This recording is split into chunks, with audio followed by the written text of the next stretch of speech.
Good morning, my friends, and welcome to another incredible installment of Weekend Update. From very high above, all the puerile and vacuous forms of Wyoming mainstream media, this is Cowboy State Politics. I, of course, am your illustrious host, David Iverson, firmly and permanently ensconced behind the silver Cowboy State Politics microphone and broadcasting to you from the base of the Bighorns at the Cowboy State Politics studio in Sheridan, Wyoming. Good morning, my friends, and welcome to the program. Happy Saturday. Finally, the weekend's here, and I have to tell you, my friends, it couldn't have come soon enough. It's been a big week, really. Presidential debates, interviews with candidates, and non-interviews with candidates. Sometimes a refusal to do an interview is just as tantalizing as talking to the candidate yourself. In many cases, that tells you much more about the candidate than actually hearing them talk about their issues and their positions and the way they think Wyoming ought to be run.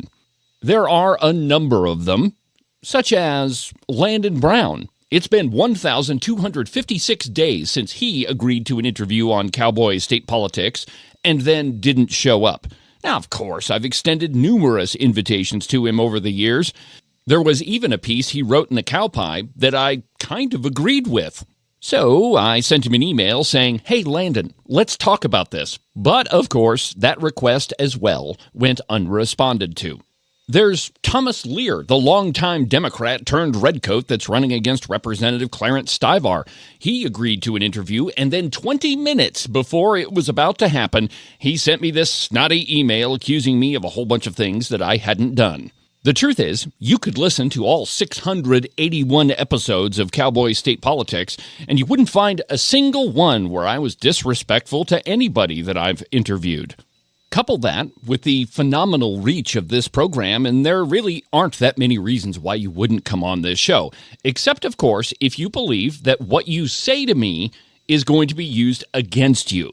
Yeah, it will be if you say something stupid, and therein lies the rub of it. The only reason that you wouldn't come on this show is that you would be asked hard questions, and the truth would come out one way or another.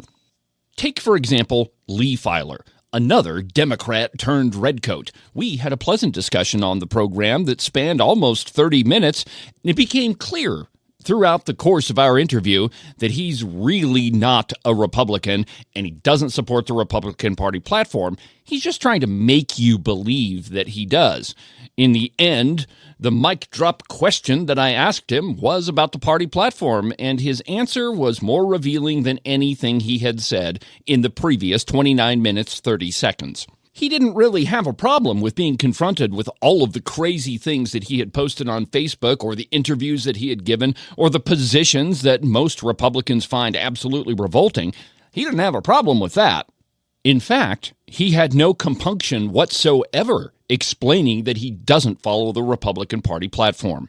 Now, I suppose, as a candidate, you could probably get away with only doing interviews with those outlets that agree with your position on a whole host of political issues, or at least you could try. But things are starting to change in Wyoming, and there's a number of conservative outlets that if you want to reach Wyoming voters, well, you kind of have to go talk to those folks. Like me. But like I said, there are some candidates that just straight up lack the political courage and lack the courage of their convictions, and that's probably more important than anything, to come on the program and defend their beliefs. One of those is in House 57 in Natrona County. That seat is currently held by Jeanette Ward. Now, you've heard Jeanette Ward on the program a number of times. She's a solid conservative who, when you get right down to it, epitomizes the fight for your individual liberties. One of the first bills she sponsored was House Bill 66, a ban on mask and vaccine mandates. At the time she sponsored the bill, that was a big issue in Wyoming. We had just gotten off of Governor Mark Gordon's mask mandate across the state. Many of our businesses had just started to open from Governor Gordon's shutdown of Wyoming. And now he claims that he never shut down the state, but you and I know that that's absolute bullcrap. So it was a perfectly opportune time for Representative Ward to sponsor that bill. Now just think about that. A bill that would protect you from your employer forcing you to jab a piece of metal into your arm and take a vaccine that you really didn't want. By the way, it met its demise at the hands of Poisonberry Craigo, who added a $900 million amendment to it just so it would kill the bill. That way, all of the redcoats could vote against it and claim that they didn't want to spend almost $1 billion of your money. You see how things work down in Cheyenne? And then, in the most recent legislative session, Jeanette Ward sponsored House Bill 50, the What is a Woman Act. I'm still flabbergasted that all of the redcoats voted against this one. They didn't want to define what a man and a woman is. Completely baffling. She sponsored House Bill 53 that would have restricted the governor's power to declare a public health emergency and force him to get consent of the people before continuing it. Yeah, that's a real dangerous one there. And then there was House Bill 53. This one should scare the pants off of everybody. That one said that the CDC and the World Health Organization have no jurisdiction in Wyoming. Completely terrifying, I know. The truth is that Representative Jeanette Ward is a solid conservative, and she has a proven track record of sponsoring legislation to directly protect your individual liberties. So, what about her voting record? There are some Republicans in the Wyoming legislature that sponsor seemingly conservative bills, and then they vote most of the time with the Democrats. Jeanette Ward is definitely not one of those critters. According to Evidence-Based Wyoming, Representative Ward votes with the Republicans 88% of the time and is ranked number 7 on their list of conservatives. To give you a little perspective on that, as to how conservative Representative Ward is, she ranks higher than my pal Ken Pendergraft. He's number 8 on their list. According to WyoVote, the rating site that I consider to be the most accurate, Representative Jeanette Ward is number 8, and then Ken Pendergraft is number 7. In any case, Representative Jeanette Ward is absolutely a conservative, and you can definitely count on her to protect your individual liberties and sponsor legislation in line with what all of us are really thinking, that the governor shouldn't have the power to shut down the state or to tell you to put a diaper on your face. So really, if you're a conservative, you can't get much better than Jeanette Ward. So why then, if you're a conservative, would you even think about running against Jeanette Ward? You wouldn't. And the only reason that you would run against her is to split up the vote so that a redcoat could get elected, or that you are the redcoat and you're trying to convince people that you're actually a conservative. So, in House 57, you have 2 candidates. Representative Jeanette Ward is being challenged by Julie Jarvis. I've known Julie Jarvis for 40 years. We literally were in kindergarten together. On April 26th, among other things, Julie Jarvis promised me that she would do an interview on Cowboy state politics after school got out, which I assumed would be the end of May. Since that time, I've sent her 2 emails trying to set up an interview time. Both of those have gone ignored. And let me just say that I am profoundly disappointed in the person that I've known for over 40 years for putting me in this position. I would have much rather talked to Julie on the program in an interview and been able to ask her the hard questions. I will say that Julie Jarvis and I have been friends for nearly that entire time, 40 years. On April 26th, I spent 45 minutes on the phone with her. I even offered her the whole candidate forum treatment on the program. You know, the one where I interview all the candidates and don't release the interviews until they're all complete. I even offered that to her. And, my friends, she agreed to it. So, I guess you could say that the very first thing she did in her campaign was break a promise to someone she's known for over 40 years. And let me just add this. Cowboy State Politics has a proven record of holding everyone accountable. Even people who are frequent guests on the program, and even those people that I consider to be friends. The reason why you don't hear too many shows on this program of me going after conservatives is, quite frankly, because conservatives don't screw up nearly as much as the redcoats do.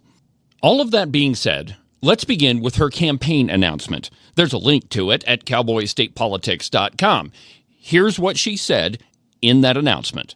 Our current representative is supporting an incoming gravel pit at the base of Casper Mountain that will benefit very few and holds the potential of having devastating effects on Casper's residents.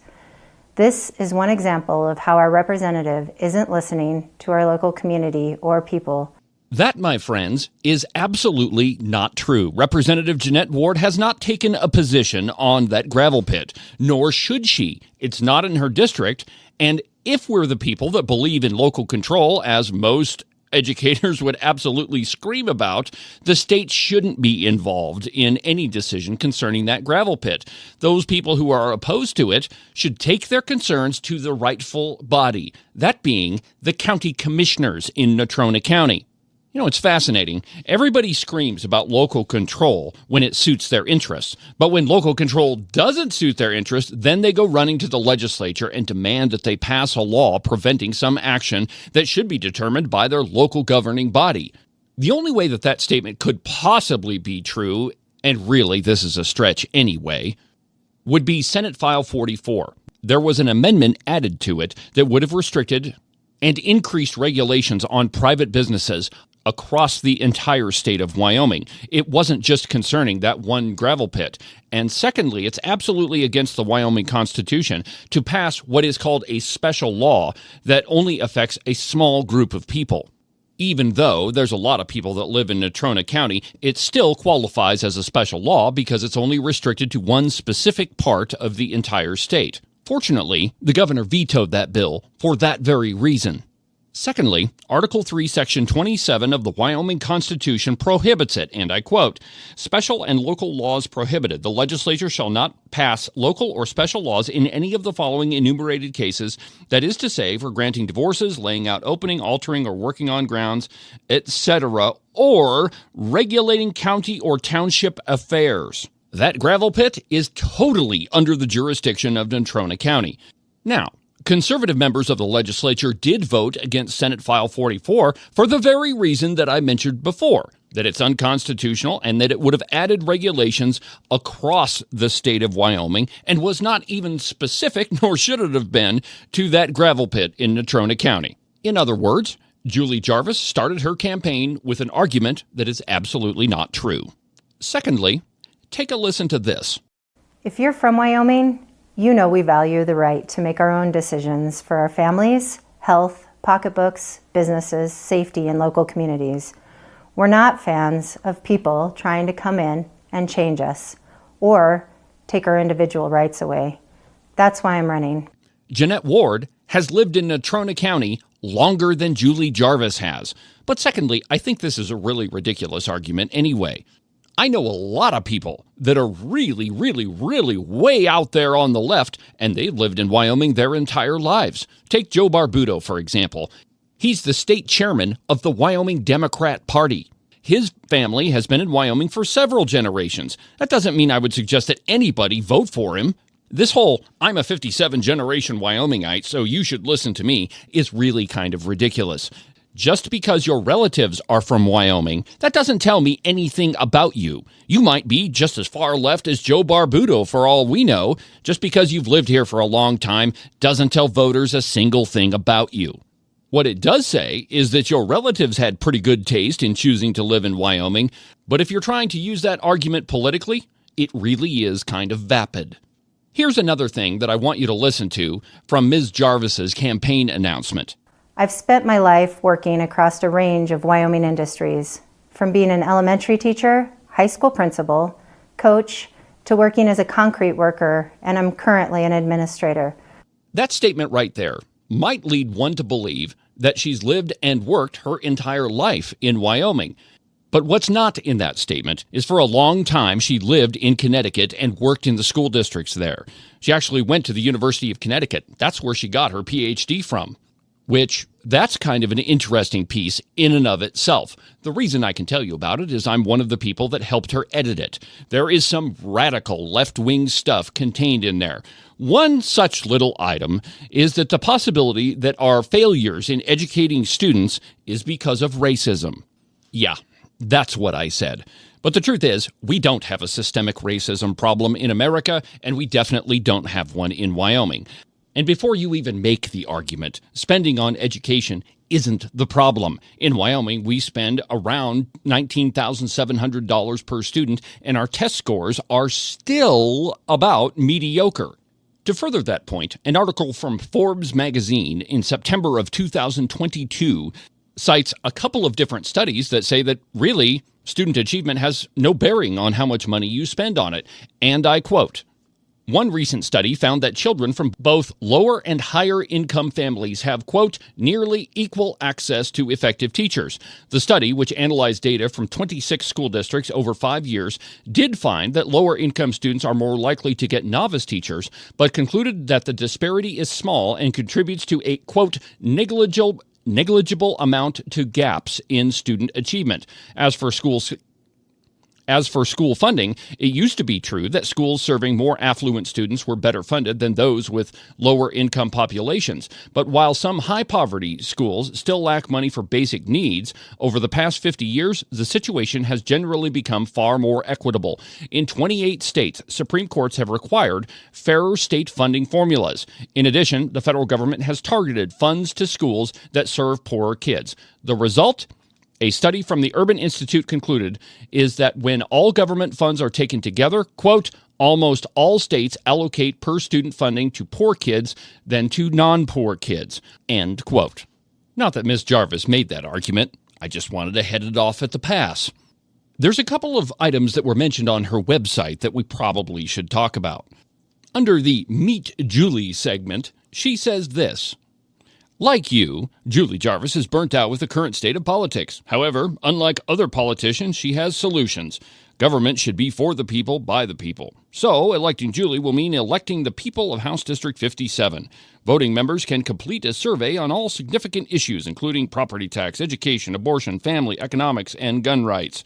The results will all be published on this website. Voters and transparency govern Julie Jarvis. Not party lines, media mentions, or national interest groups. You mean like Americans for Prosperity? End quote. I'll get to the whole AFP thing here in a minute, but first, let's just talk about her proposal to let everybody vote on her decisions in the Wyoming legislature. First, it's completely impossible. There were around 600 roll call votes, and that doesn't count all of the voice votes and hand votes and all of the division questions that happened in the legislative session. That was only 20 days long. How is it that Julie Jarvis is going to publish all of those to a website and get all of the results from her survey so that she can make her votes? It's just not going to happen. Second, we don't live in a democracy. We live in a constitutional representative republic.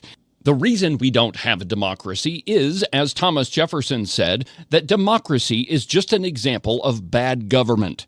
One of the reasons that we don't have a democracy is that none of us have the time to sift through all of these issues and make decisions on our behalf. That's why we elect representatives, so that they can be there to vote for all of these issues, and all the rest of us don't have to participate. Secondly, a mob is very fickle. Democracy, at its very core, is nothing more than mob rule. If you think that's a good idea, perhaps you should read your Bible. There's a couple of really good examples in there of what happens when you inflame a crowd and the resulting bad decisions that occur after it. Usually, they involve crosses. I'm just saying. Now, for just a minute, let's talk about Americans for Prosperity. It is one of those national interest groups that Julie Jarvis's website says that she's not going to interact with. Now, let me just tell you how you get an endorsement from Americans for Prosperity. The first thing you do is you have to fill out a survey, and then you go through a series of interviews in which they decide whether or not they're going to endorse you. So that kind of means you have to make an active choice to be eligible for Americans for Prosperity to endorse you. So much for the whole no national interest group thing. I'm sure if you live in House District 57, you've seen those little green door hangers that AFP has been handing out on behalf of Julie Jarvis. And then, of course, there was their online meeting where Wyoming head of Americans for Prosperity, Tyler Lindholm, openly endorsed Julie Jarvis. Take a listen to this. Super proud of this one, and I'm super excited about this one. This one should make a little bit of a splash. We're going to be supporting Julie Jarvis against Representative Jeanette Ward. And our biggest priority on supporting Julie Jarvis over Jeanette Ward has to do with the fact of civility and principles. Once again, sticking to what matters, guys. Representative Jeanette Ward has sponsored 2 years in a row legislation that would have put more burden on businesses here in the state of Wyoming. We're not here for that. That's not the economy of abundance. And then on top of that, probably one of the least civil members of the Wyoming House of Representatives. So we're pretty proud to be able to endorse Julie Jarvis.